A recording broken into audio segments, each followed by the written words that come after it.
Father and from the Lord Jesus Christ. I was glad when they said to me, let us go into the house of the Lord. I'm Father Steve Sellers, and thank you so much for tuning in to my YouTube channel today for my brief daily message of hope and inspiration and joy. And I hope you're already experiencing those today. And if not, maybe I can help you out with a little music today. My topic this morning is a simple one about the importance of keeping perspective on our lives. Often when we're going through difficult times, we get this tunnel vision of thinking that all that exists is all that's inside the tunnel with us. And our perspective gets way too small. Now, often we have to do that when we go into survival mode. When there's been an accident or an illness or a disaster of some sort, we do have to be single-minded in our focus. But for the most part, we need to broaden our perspective on life and make sure that we're seeing a bigger picture than just our own needs and wants and desires and confusions and pains and agonies. We're bigger than all of that, and the world we live in is bigger than all of that. And so my recommendation and my word of hope for us today is keep God in that equation in your life. Make sure your perspective on even your own life, even on yourself, includes God. It's important to do that because we can make mistakes if we don't. For example, one of my former students texted me just a few days ago, and she was so excited to discover that her hero in music, the person she just idolizes and has seen perform and thinks he's the greatest singer who's ever lived, Ed Sheeran, is now the best-selling and most popular singer of all time. What? Ed Sheeran, the most popular singer of all time? And so I was typing back to her, said, what is your source on that? Well, her source was that she and her friends made that discovery themselves, and because their opinion was that he was the greatest of all time, meant that he probably really is the greatest of all time. And I just cautioned her, broaden your perspective a little bit. And it's important that we do that. Ed Sheeran, I found out, I looked him up, I've heard his music before, I don't really care that much for that style of music. He sold 19.1 million units of his 2017 song, The Shape of You. 19 million, it's hefty. He's approaching 1 billion streams of that song. Very impressive for him.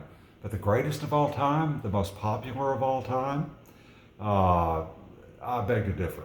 And I did just some quick research and came up with a list. And I want to share a couple of the names off of it because I'm going to disagree with them too at the end of all of this.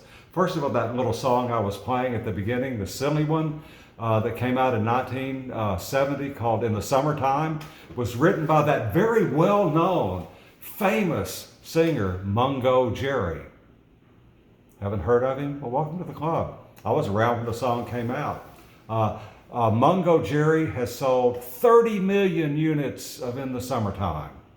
Now, I know that Ed Sheeran's still selling units. Well, so is Mungo Jerry. Those records are out there, the tapes, they're still streaming. 30 million units for that song In the Summertime that I was playing.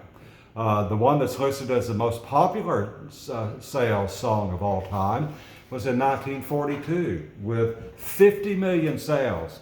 And it goes like this.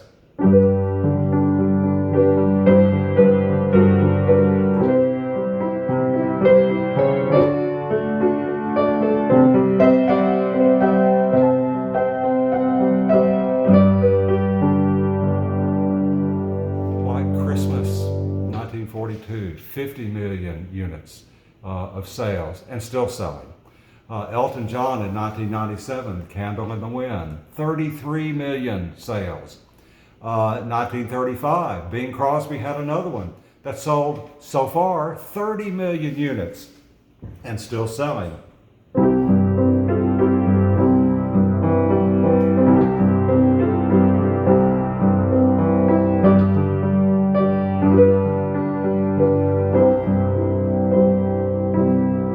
Silent Night, 30 million sales. Mungo Jerry right there at 30 million sales in the summertime. Bill Haley and the Comets, 1954, Rock Around the Clock, 25 million sales. Whitney Houston, 1992, I Will Always Love You, 20 million single sales. And that's a pretty impressive list. Ed Sheeran's not on that list, not yet. Now maybe he will someday. But we have to remember that the Beatles have sold 250 million units, and they're still selling. The Beatles, they broke up in 1970. And there are only two of the band members still alive, but they're at 250 million and counting, and so is Elvis Presley, who died in 1977. This doesn't even include, and I did some research on this years ago, some Oriental singers, Teresa Tang of Taiwan, who is very popular as an actress. Her sales now are in the hundreds of millions of units and still selling. The great Egyptian actress and singer Kulthum, who died in 1975, she's still selling in the hundreds of millions of units. And Ed Sheeran's not in that company either. But let's just follow my own example and my own advice. Let's broaden our perspectives. Those aren't the most popular songs. The most popular song was written in 1893 by two sisters in Kansas who ran an elementary school and a kindergarten, Mildred J. and Patty Hill. They wrote a song for their students to sing every morning when they came in called Good Morning to You. And it goes, Good morning to you, good morning to you, good morning dear children, good morning to you. That song's being sung right now in multiple places. It's the most popular song everywhere. It's in 18 different languages now, and we sing different words to it. We sing, happy birthday to you, happy birthday to you, happy birthday, fill in your name right here, happy birthday to you. I hope this is a great day for you. Keep your perspective large. Know that God has got you in his sight today. He's with you. He loves you, right there with you. He hasn't walked away, he hasn't abandoned, he hasn't forgotten, he hasn't turned his back or closed his eyes. He's focused on you. You're part of his plan, you're part of his love. Feel that love today and keep your perspective big enough to include God in it. God bless you.